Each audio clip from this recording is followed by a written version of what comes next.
আচ্ছা, কখনো কি মনে প্রশ্ন এসেছে কেন একটা দারুণ সম্ভাবনাময় ব্যবসা হুট করে বড় হতে গিয়েই ভেঙে পড়ে? এর কারণ হল ব্যবসাকে বড় করা বা স্কেলিংয়ের পেছনেও একটা বিজ্ঞান আছে। বেঞ্জামিন হার্ডি আর ব্লেক এরিকসনের কাজকে ভিত্তি করে চলুন আজ জেনে নেওয়া যাক কিভাবে কোনো ধরনের পতনের ঝুঁকি ছাড়াই একটা ব্যবসাকে সফলভাবে বড় করে তোলা যায়। তো স্কেলিং বলতে আসলে কি বোঝায়? শুধু কি আকারে বড় হওয়া? না, একদমই না।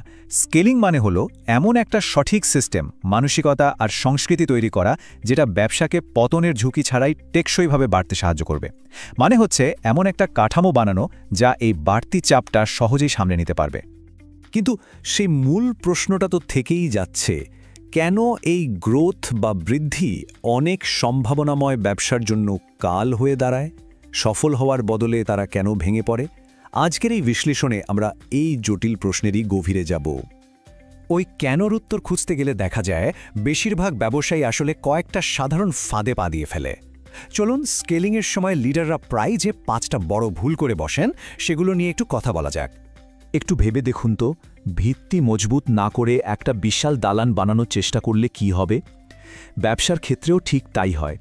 এটাই প্রথম আর সবচেয়ে বড় ভুল। একটা স্থিতিশীল প্রক্রিয়া বা ফাউন্ডেশন তৈরির আগেই দ্রুত বড় হওয়ার জন্য দৌড়ানো। এর ফলাফল কি? শুধুই অদক্ষতা আর চূড়ান্ত বিশৃঙ্খলা। এরপর আসে দ্বিতীয় ফাঁদটা, সারাদিন ব্যস্ত থাকাকেই অগ্রগতি বা প্রোগ্রেস ভেবে বসা। টিমের সবাই হয়তো দিনরাত কাজ করছে, কিন্তু সেই কাজগুলো কি কোম্পানির আসল লক্ষ্যের দিকে এগোচ্ছে? যদি না এগোয়, তাহলে এর মানে হলো সময়, টাকা, মেধা সবকিছুই শুধু নষ্ট হচ্ছে। তৃতীয় ভুলটা প্রায়ই শুরুতে চোখে পড়ে না, কিন্তু এটা খুবই মারাত্মক। কোম্পানির সংস্কৃতি বা কালচারকে অবহেলা করা।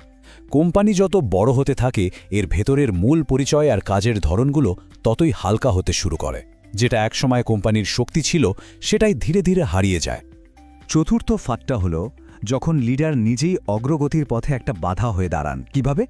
দায়িত্ব ভাগ করে না দিয়ে সবকিছু নিজের হাতে আটকে রেখে।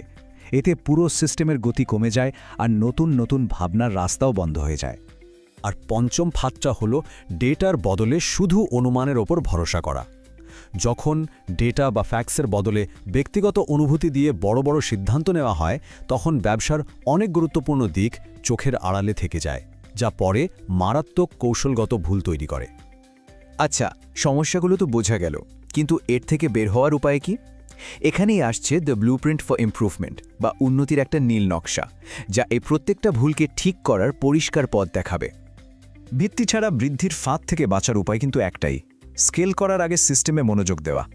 দ্রুত বড় হওয়ার লোভ সামলে আগে নিশ্চিত করতে হবে যে কোম্পানির ভেতরের ভিত্তিটা পাথরের মতো শক্ত।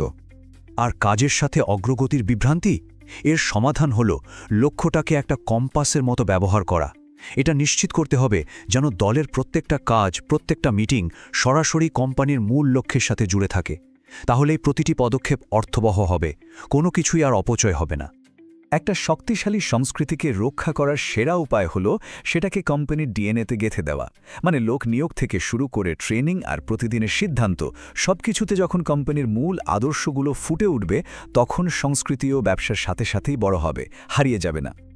মাইক্রো ম্যানেজমেন্টের বদলে ডেলিগেশন বা দায়িত্ব অর্পণের মাধ্যমে দলকে ক্ষমতায়ন করতে হবে। এমন একটা বিশ্বস্ত দল তৈরি করতে হবে যারা নিজেদের কাজের ফলাফলের জন্য দায়িত্ব নিতে পারে। এতে লিডাররাও বড় চিত্রটা নিয়ে, মানে স্ট্র্যাটেজি নিয়ে ভাবার সুযোগ পাবেন।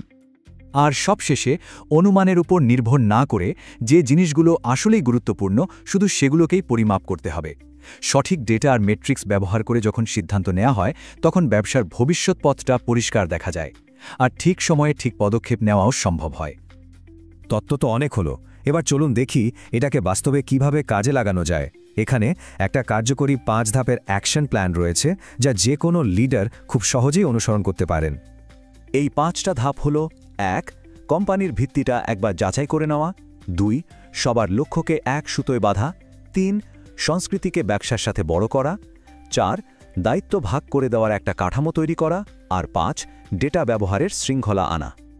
দেখুন, প্রতিটি ধাপের জন্যই কিন্তু নির্দিষ্ট টুলস আছে যা পুরো প্রক্রিয়াকে সহজ করে দেয়। যেমন ধরুন, কে কোন কাজের জন্য দায়ী, এই বিভ্রান্তি দূর করতে ব্যবহার করা হয় রাসি ম্যাট্রিক্স।